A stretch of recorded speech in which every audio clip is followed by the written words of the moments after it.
हरे कृष्णा. प्रेक्षक हो, आपले गीता जीवनीमध्ये स्वागत आहे.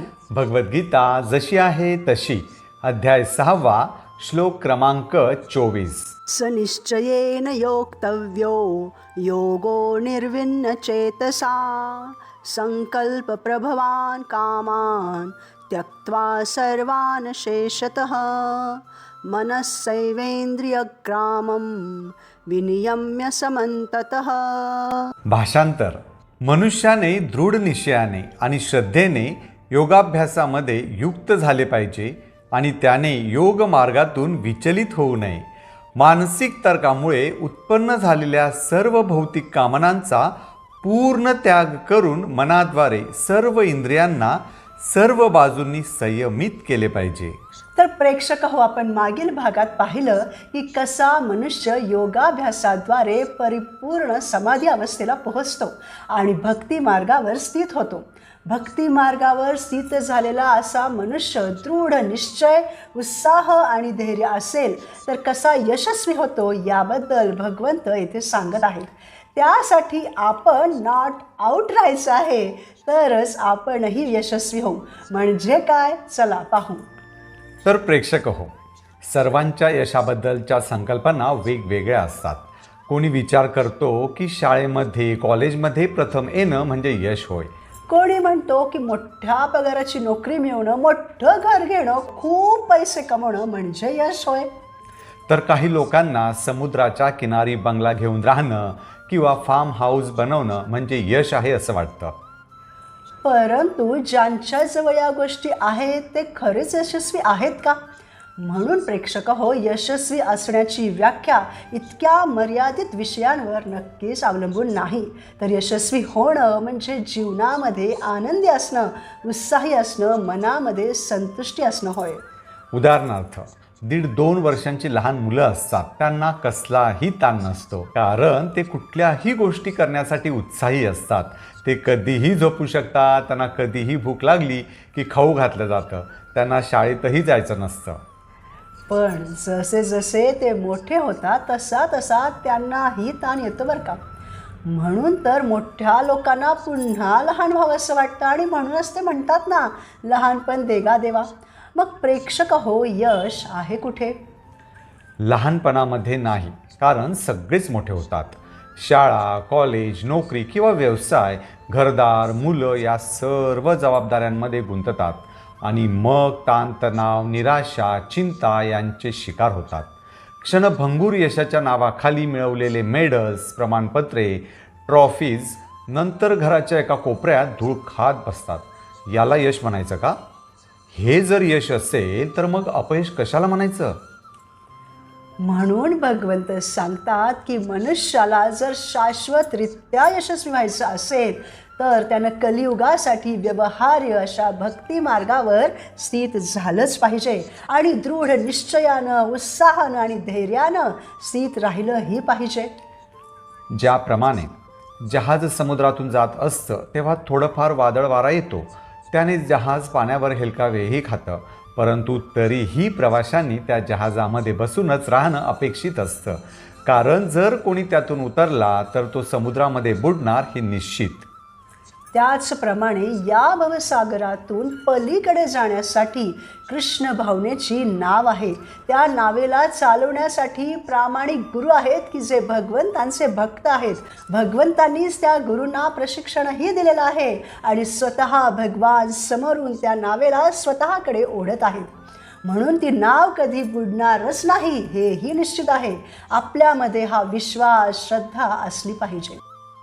तशी अविचल श्रद्धा असेल तरच दृढ निश्चयानं, उत्साहानं, धैर्यानं आपण भक्ती मार्गावर चालत राहू. भक्तिमय कार्ये, सेवा करत राहू.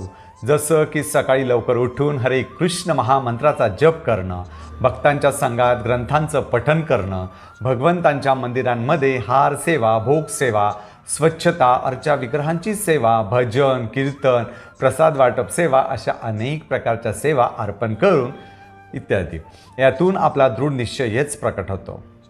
ज्याप्रमाणे आपण नोकरी करतो त्या ठिकाणी जर आपण 15 मिनिटे उशिरा पोहोचलो तर आपला पगार कापला जाईल हे माहीत झाल्यावर आपण वेळेवर किंवा वेळेच्या आधी ऑफिसमध्ये पोहोचतो.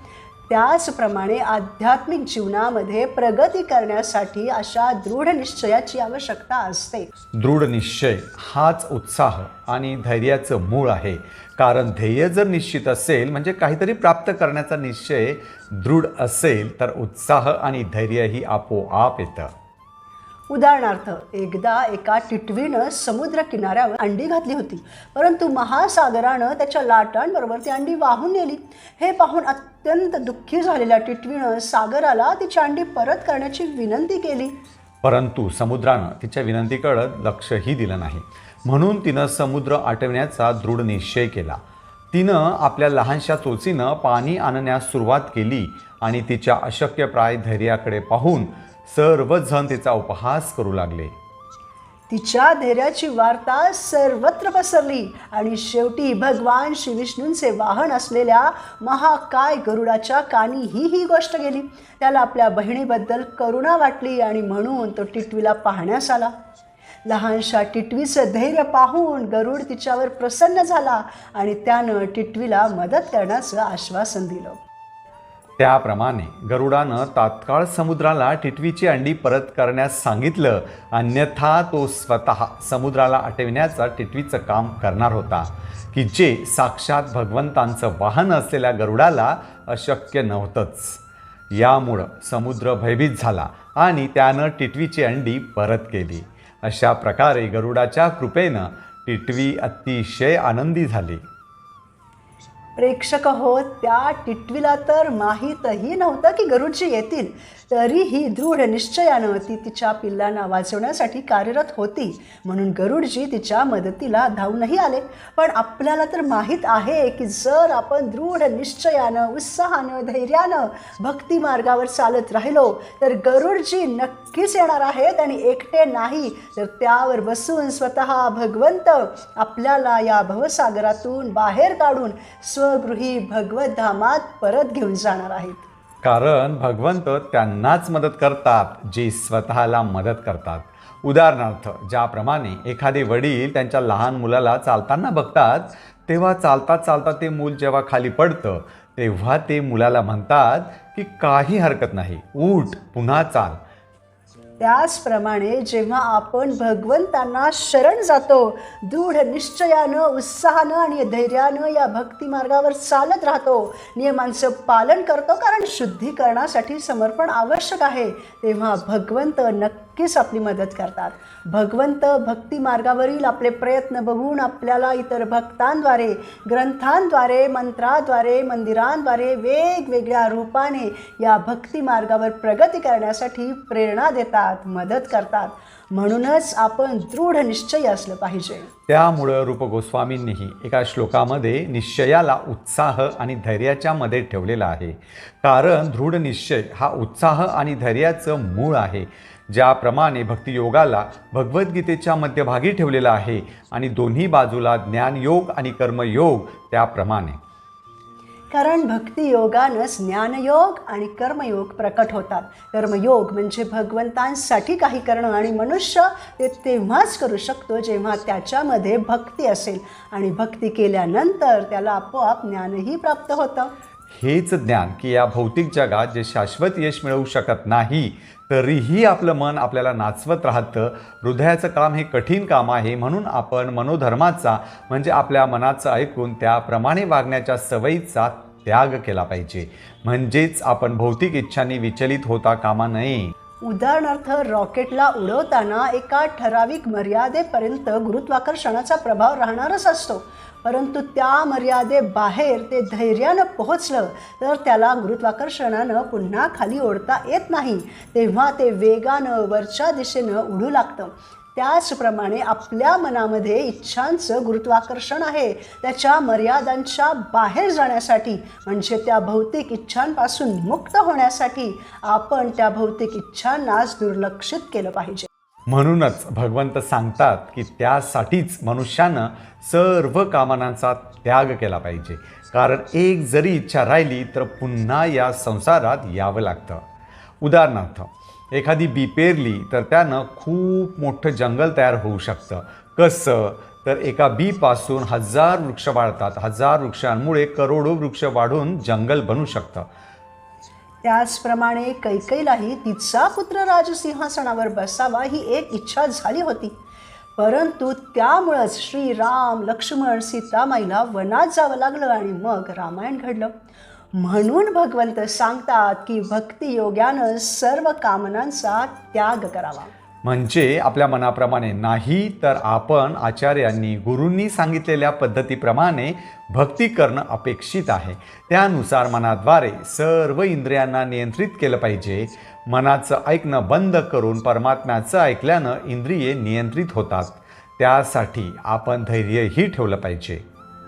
उदाहरणार्थ आपण खूप वर्षांपासून हरिनाम घेत असू परंतु अजूनही त्यातील गोडवा वाढत नसेल किंवा भगवंतांचं दर्शन होत नसेल तरीही धैर्य ठेवून आपण हृदयापासून उत्साहानं आपली आध्यात्मिक साधना करीत राहायचं आहे. ती सोडायची नाही, कारण त्यासाठी खूप वर्षे किंवा खूप जन्मही लागू शकतात. म्हणून आपण अविचलितपणे दृढ निश्चयानं उत्साहानं धैर्यानं भक्ती मार्गावर चालत राहिलं पाहिजे. हेच खरं यश आहे. ज्याप्रमाणे ती टिटवी प्रयत्नशील होती आणि म्हणूनच तर तिला यश मिळालं, कारण खडतर अभ्यासकाला नक्कीच यश प्राप्त होतं.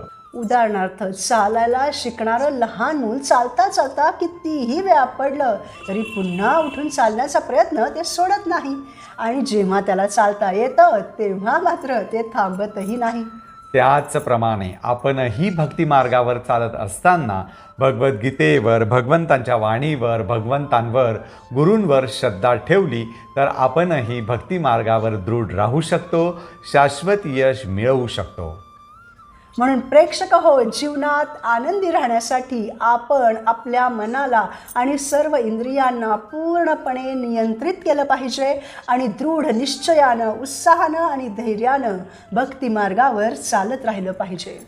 पुढील भागात आपण भगवद्गीतेच्या 6व्या अध्यायातील पुढील श्लोकांवर मनन करू. दृढ निश्चयानं मनोधर्माचा त्याग करून उत्साहानं भगवत सेवेमध्ये लागून भगवत प्रेमाचं ध्येय प्राप्त होईपर्यंत धैर्यानं प्रयत्नशील राहूयात. खऱ्या अर्थाने यशस्वी होऊयात. धन्यवाद. हरे कृष्णा.